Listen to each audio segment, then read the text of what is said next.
Bienvenue chez Forme et Santé des Bambous, centre thérapeutique et plein-être à Saint-Pierre. Retrouvez-nous sur notre site internet formeetsanté.re.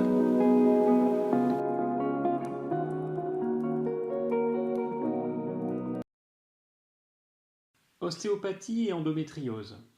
L'endométriose est une pathologie énigmatique dont on ne connaît pas encore bien l'origine. Maladie de détection difficile, souvent repérée à un stade avancé, son origine est multiple. Immunitaire, inflammatoire, environnementale et génétique, elle est également dite pathologie hormonodépendante. L'endométriose est caractérisée par la présence de cellules dites endométriales, anormalement réparties en dehors de l'utérus. On peut les retrouver dans les trompes, les intestins, les ovaires ou même le diaphragme. Aucune localisation n'est à exclure tant les témoignages médicaux sont nombreux. Le problème pour les patientes provient du fait que ces tissus, identiques à celui de l'utérus, réagissent aux fluctuations hormonales. Épaississement tissulaire, saignement et inflammation surviennent dans les zones impactées, avec pour conséquence des douleurs abdominales ou lombaires, de début des règles, lors de rapports sexuels, à la miction voire à la défécation, des saignements prémenstruels, de la fatigue, des céphalées, une altération de la qualité de vie. La liste des symptômes et conséquences de l'endométriose est longue. Devenue un sujet de santé publique avec de nombreuses campagnes de sensibilisation portées par des célébrités, l'endométriose est la première cause d'infertilité en France et touche jusqu'à 15% des femmes en âge de procréer. Cependant, toutes les formes d'endométriose ne sont pas douloureuses et pathologiques. L'environnement aurait malheureusement un rôle important dans son développement. L'excès de viande, la fumée du tabac, les gaz d'échappement, certaines industries et perturbateurs endocriniens joueraient un rôle néfaste. De même, des études ont soulevé le problème des métaux lourds, comme le plomb ou le mercure, responsables d'une altération cellulaire. Attention également à la prise d'antidépresseurs et aux traitements hormonaux réguliers.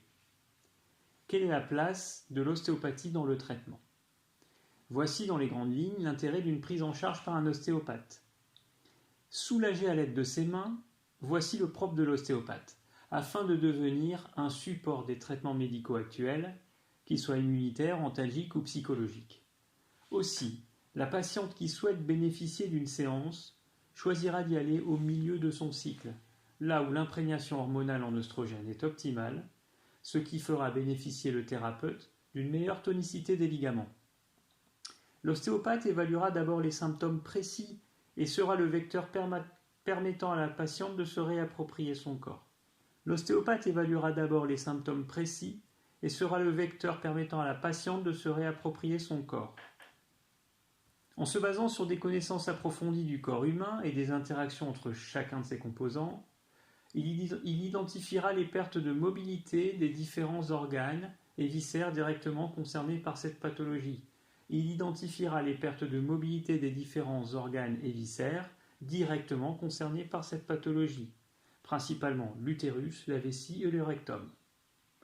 Il tentera de cibler les nombreuses adhérences perceptibles sous ses doigts, cela pouvant être source de tension, de douleur, d'inflammation.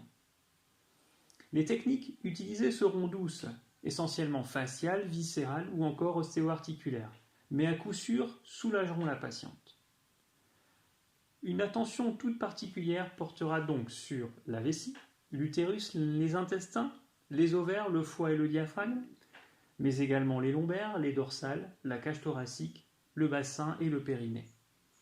Chaque traitement sera unique et adapté à la patiente, car chaque thérapeute travaille différemment, mais l'essentiel étant l'intention donnée au traitement.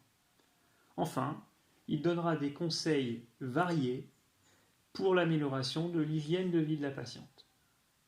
En conclusion, il existe de nombreuses publications sur l'ostéopathie et l'endométriose, et 3/4 des études cliniques montrent une diminution de quasiment tous les symptômes lors d'une prise en charge régulière par un ostéopathe. Ce travail manuel pourra soulager durablement les patientes, le corps se sentant apaisé, l'état moral de la patiente pourra s'améliorer et plusieurs séances seront nécessaires pour optimiser ses résultats. Retrouvez tous nos podcasts, articles et autres vidéos sur formesanté.re.